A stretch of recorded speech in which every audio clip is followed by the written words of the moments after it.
Bon, c'est juste pour voir ta vitesse. C'est pas par rapport au sol. C'est ça qu'il faut suivre, c'est par rapport à la masse d'air, tu vois. Donc si tu as un vent, par exemple 20 nœuds devant toi, et que toi tu avances à 100 nœuds d'après lui, en fait au sol tu vas avancer à 80 nœuds. D'accord. Ça c'est l'horizon artificiel. En vrai en VFR on s'en sert pas trop, tu vois.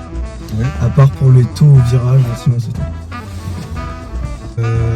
L'altitude, tout simplement. Nous on est à 720 pieds, donc là tu vois qu'il faut vraiment venir. Et là tu vois que on est à 988 hectopascal. Donc on est dans une dépression. Bord, en gros c'est une balise au sol qui va émettre des ondes.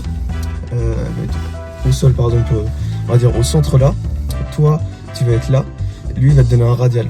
Okay, ça peut être un radial en QDM, c'est-à-dire un radial pour te rapprocher, ou un radial en QDR pour t'éloigner. C'est un peu plus dur, franchement. Alors, là, c'est le pilotage automatique et le trim automatique. C'est pour voir si le pilotage automatique est activé, dans quel mode, etc. Là, tu as l'indicateur de tour, de virage à taux standard, on va dire. Et en dessous, tu as la bille. En gros, si tu voles asymétriquement ou dissymétriquement, ça va te servir. En gros, au début du vol, tu vas le régler. Là, par exemple, toi, on est au cap Est, juste là, donc on le met, on le règle. Et le petit piton orange, par exemple, toi, tu dis, bon, ok, là, je suis à un cap Est, mais par exemple, dans 5 minutes, je dois tourner sur un cap 150. Donc, je le mets là, comme ça, au moins, moi, je sais que je dois tourner à un cap 150. Top, je tourne à un cap 150, je tourne à un cap 150. Et voilà. Ou alors, celui-là, il sert aussi pour le pilotage automatique. C'est-à-dire que là, je suis en pilotage automatique, en cap Est, encore une fois, à peu près.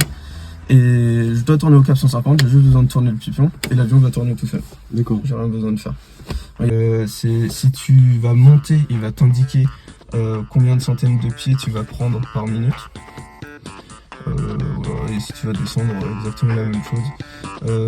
Normalement, un taux standard qui descend à 300, 500 pieds minute, grand max. Tu ne dépasses pas ça. Parce qu'après, tu sais, ça va faire mal aux oreilles.